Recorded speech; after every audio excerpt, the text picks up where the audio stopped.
E aí, pessoal? Vamos para a última parte aqui da síntese de proteína. A gente vai falar da tradução. Só para relembrar, a gente viu que duplicação era de um DNA formando o outro, quando a célula queria se multiplicar, tá? Então, uma célula vai se dividir em duas, então ela precisa de dois DNAs. Então, ela se duplica, tá? A gente já viu na última aula, a gente falou de um DNA se tornando um RNA para depois virar, para a gente pegar essa informação e transformar em proteína, tá? Esse processo aqui é o que a gente está preocupado hoje. Na verdade, de DNA para RNA a gente já viu na última aula também. A gente vai dar uma revisão aí hoje, tá? Que é a transcrição. E o último processo, que é o que a gente vai dar mais ênfase hoje, que é a tradução. Então, lembrando, duplicação acontece no núcleo, transcrição acontece no núcleo, mas a tradução já acontece no citoplasma, no meio do citoplasma, tá? Vinícius, como é que funciona? Vamos lá. O que eu preciso que você guarde é: estou fazendo, eu quero fazer esse caminho aqui. Então, de um DNA eu vou formar um RNA mensageiro, de um RNA mensageiro formar a proteína. Eu vou até fazer uma revisãozinha com vocês dessa parte de duplicação também através de um vídeo bem legal que eu achei lá no YouTube, na internet. Para tradução, o que eu preciso que vocês entendam é: proteína é um conjunto de aminoácidos. Eu preciso unir os aminoácidos. Eu preciso ligar esses aminoácidos, tá bom? Mas para isso eu vou precisar de três tipos de RNA mensageiro, de RNA, tá? Existem três tipos de RNA. O RNA mensageiro, que é o que vai levar a mensagem, o RNA transportador, que é o que vai transportar os aminoácidos, e por último o RNA ribossomal, que vai formar o ribossomo. Nós já estudamos em aulas anteriores que o ribossomo é a organela responsável por fazer a síntese de proteína. Quando eu unir os aminoácidos, eu vou formar a minha proteína. Eu trouxe um videozinho que vai te ajudar bastante a entender isso aqui. Aguenta aí que eu vou preparar ele. Olha que vídeo interessante. Eu catei lá na internet, no YouTube, uma animaçãozinha para vocês. Eu acho que vai ficar bem legal. Tem alguns errinhos aí, algumas demonstrações que eles fazem, mas que pra gente passa batido. O ideal é a gente conseguir entender como é que acontece. Então, é como se fosse ele dando um zoom em direção à célula. Essa parte escura aí seria o núcleo da célula. Aqui ele está representando o DNA, só que o DNA muito enrolado. Quando a gente tem o DNA muito enrolado, a gente chama isso de cromossomo. Tá? O que é o cromossomo? É o DNA muito enrolado. Tá? Só fica nessa cara de cromossomo quando a célula vai se dividir, que não vai ser o caso para a gente aqui. A gente não vai falar de divisão celular. Mitose, meiose, não é esse tema de hoje. A gente quer falar de síntese de proteína. Então aqui ele está só representando como é que ficaria na divisão celular, mas que não é o caso que a gente vai usar. Tá? Quando ele se aproxima, ele dá um zoom.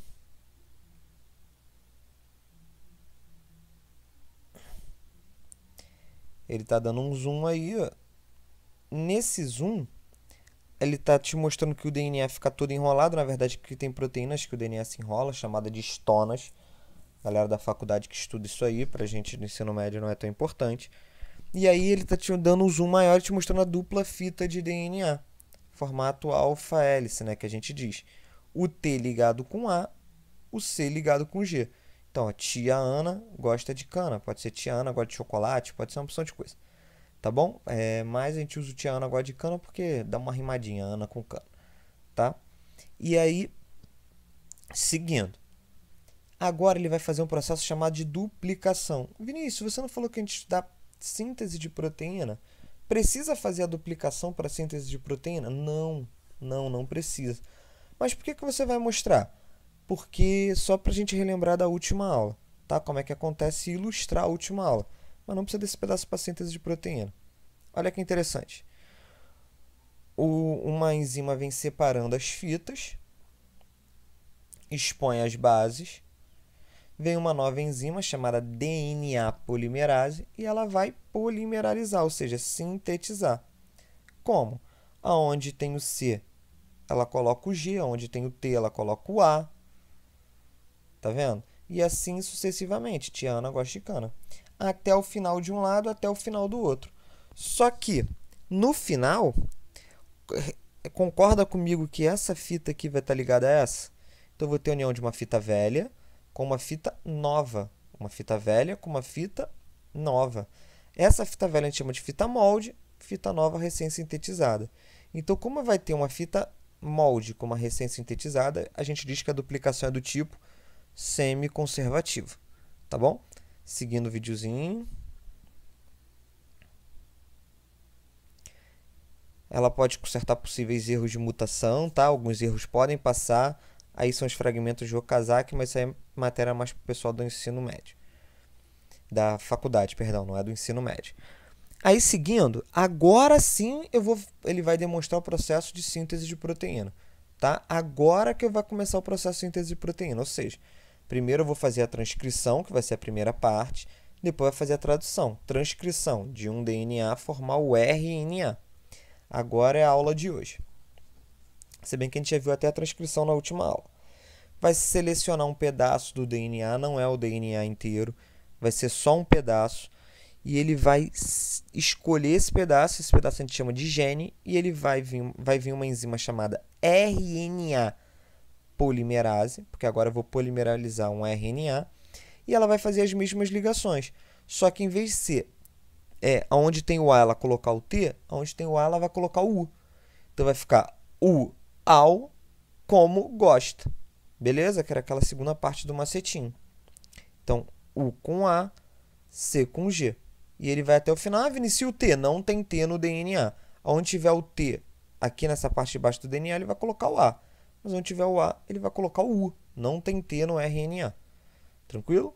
Essa fita que está saindo aí é a fita do RNA mensageiro, que vai levar a mensagem. Repara que ele está saindo do núcleo, indo em direção ao citoplasma da célula. Lá é que vai acontecer a mágica. Agora vai acontecer o terceiro processo, que é a tradução.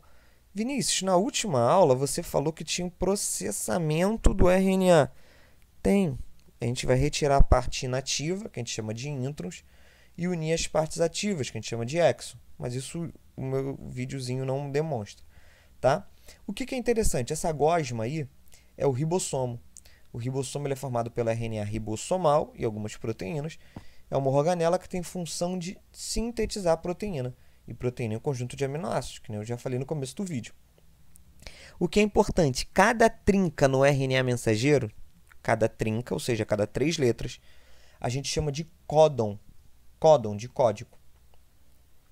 Quando o ribossomo lê essa trinca, o RNA transportador vai lá no citoplasma e traz um aminoácido, que aqui está representado por essa bolinha, lá do citoplasma para cá. Quando ele traz o aminoácido lá do citoplasma para cá, ele está trazendo o aminoácido específico que essa trinca está mandando.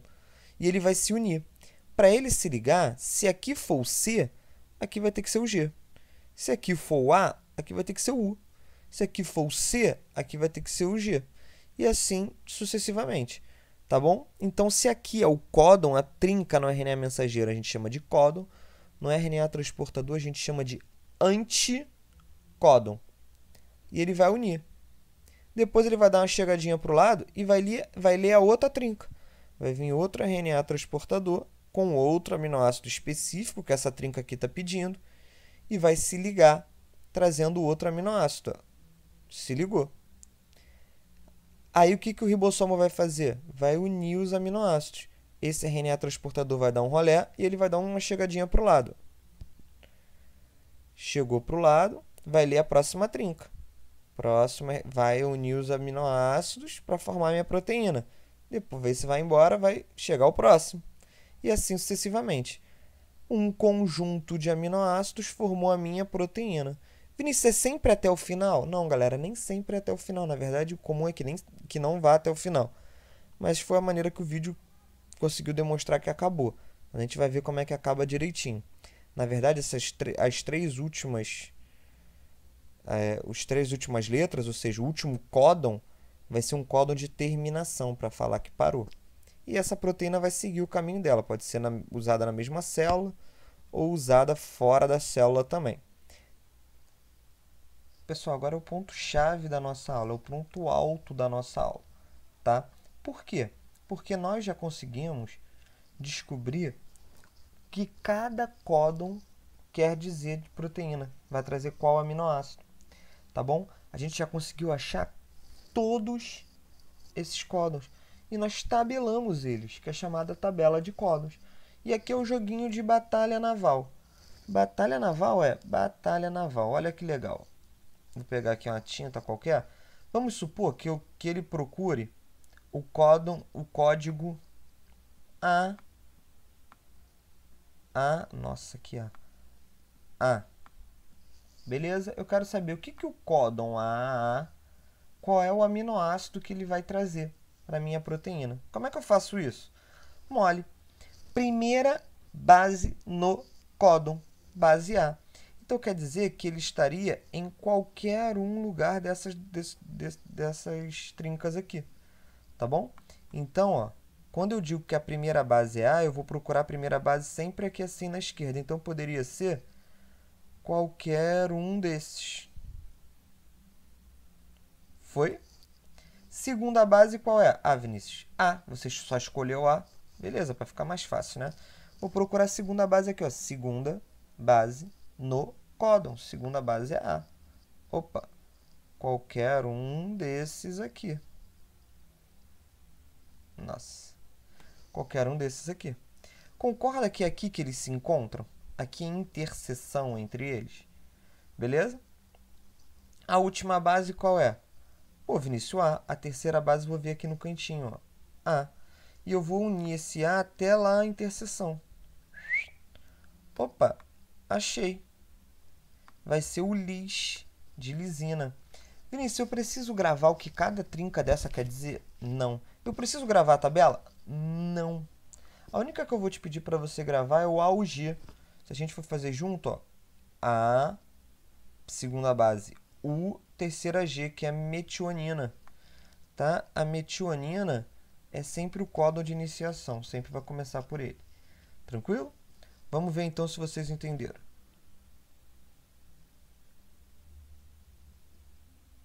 Então vamos ver se vocês entenderam. Ó. Aqui eu te dei um DNA, e eu quero saber qual é a proteína, quais são os aminoácidos que vão formar a proteína do meu DNA. Tá bom? Quais são as proteínas que esse meu DNA vão formar aí? É mole. Primeira coisa, isso aqui é DNA, que tabela de códons. Códons é RNA. Eu tenho que transformar DNA em RNA. Como é que eu faço isso? Mole, só fazer a relação. Aonde tem o T eu coloco A. Aonde tem o A eu coloco U. Onde tem o C eu coloco G. Espacinho. G, A, U. C, A, U. U, A, A. Até aí, tranquilo? Então, se a gente for agora seguir, ó, agora eu só fiz a relação. Tá bom? Onde tinha o T, eu coloquei o A. Onde tinha o A, eu coloquei o U. Agora, o que eu vou fazer? Eu vou produzir a minha proteína. Eu vou procurar na tabela de códons a minha proteína. Como é que eu descubro a minha proteína? Mole. Letra por letra. Primeira letra é A. A. Segunda letra, U. Opa, A, qualquer um desses. U, qualquer um desses. Opa, se encontraram nesse quadrado. Qual é a última letra? G. Opa, o G daqui até aqui. Então, primeiro, metionina. Prefixo met de metionina. Segundo, bota uma setinha do lado, G a U. G, primeira letra. Segunda letra, A. Opa, tô aqui. Então, esse com esse, eles se encontraram aqui. Última letra, U. Opa, asp. Molinho. C a U. Primeira letra, C. Segunda letra, A. Terceira letra, U. Histidina. Preciso gravar que é histidina? Não. Tá? Agora, olha que interessante. Vamos para a nossa última aqui. U, A. Se eu for procurar o A, ó, primeira letra U, segunda letra A, opa, tá aqui nesse quadrado, terceira letra, terceira e última letra A. A, se eu ligar, ó, stop. Ah, vou escrever stop aqui. Não, filho. Significa que é a parada, significa que acabou. O teu DNA, a tua proteína termina aí. Tá bom? Você não precisa continuar. Você não precisa escrever. Na sua prova, se você quiser, você pode escrever até entre parênteses assim, ó, stop. Seu professor vai ficar feliz porque você está demonstrando que você viu lá o código de finalização. Se eu não quiser escrever nada, não escreve. Aí é contigo. Tá bom? Como seu professor preferir. Tá bom? Então, olha que interessante. Existem três trincas que vão te dizer que só que acabou. Não vai te trazer aminoácido nenhum, só vai dizer que acabou. Vinícius, na minha prova não está pedindo para achar proteína, na minha prova está pedindo para achar o peptídeo. Galera, peptídeo é a estrutura primária da proteína, tá bom? Para a gente aqui vai ser a mesma coisa. Ou polipeptídeo, mesma coisa, vai ser a estrutura primária da proteína, que é a sequência dos aminoácidos, que é o que a gente está descobrindo aqui. Tá bom? Através dessa estrutura primária que elas começam a se enrolar e formam a proteína. Agora, uma coisa interessante. Vamos supor que aconteceu uma mutação. E em vez de colocar CTA para fazer o RNA, em vez de ficar GAU, ficou GAC. GAC, tá? Opa, mutação, repara comigo. Porque antes, a informação no DNA era do A para colocar o U. Só que ele errou, ele botou o C. Tem problema? Às vezes pode ter, mas nesse caso não, porque repara comigo. GAU era ASP. Vamos procurar o GAC? GAC.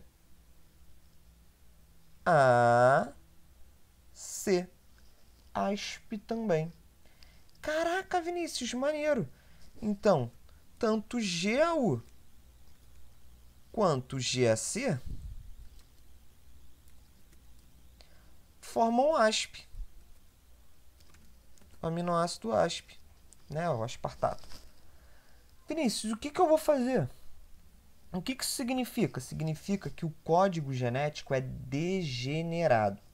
O que é código genético degenerado? Significa que mais de um códon, ou seja, mais de uma trinca, utilizam o mesmo aminoácido, a informação para utilizar o mesmo aminoácido. Código genético degenerado. Por isso que nem toda mutação traz problema. Ah, que maneiro, então nenhuma mutação traz problema. Não falei isso. Falei que nem toda mutação traz problema, porque mais de uma trinca utiliza o mesmo aminoácido. Tá bom? Código genético degenerado. Olha aqui, vamos fazer a troca então de maneira diferente. Em vez dele colocar o C ou o U, vamos supor que ele tenha colocado outro A. Repetiu. Colocou outro A. Pô, se você for procurar, ó, G, A, já é o GLU. Já mudou o glutamato. Então vai ter alteração na minha proteína. Tá bom? Então pode ter alteração ou pode não ter. Tá? Essas alterações a gente chama de mutação. Então, a mutação muito comum, a gente chama da anemia falciforme, né? Uma doença que é muito grave e que ela é genética por uma mutação. Então, ó, CGTATA, normal. Olha quando acontece a mutação. CG, só que aqui em vez de ter um T, a pessoa tem um A. Então, A vai formar o UTA. Então, ó, teve uma mutação. Em vez de ter um T, aqui ficou um A no lugar. Ela errou. O DNA estava mutado, diferente. Isso aqui seria a célula do sangue, normal. Formatinho redondinho para transportar gases. Aqui é o formato da anemia falciforme, formato de lua. Por isso ela transporta bem menos oxigênio e a pessoa tem muitos problemas, uma anemia eterna, que é a anemia falciforme. Tem tratamento, não tem uma cura ainda específica, mas tem tratamento para melhorar a qualidade de vida dessas pessoas. Tranquilo? Galera, espero que vocês tenham curtido. Vamos fazer as atividades. Qualquer dúvida é só falar. E mais uma coisa, essa parte aqui é uma das partes mais importantes da sua aula. Então confie em você, você consegue, você pode. Tendo dúvidas, entre em contato com a gente dá um jeito, tá bom? Vocês são fantásticos, nunca se esqueçam disso. O professor tá com saudade. Até a próxima.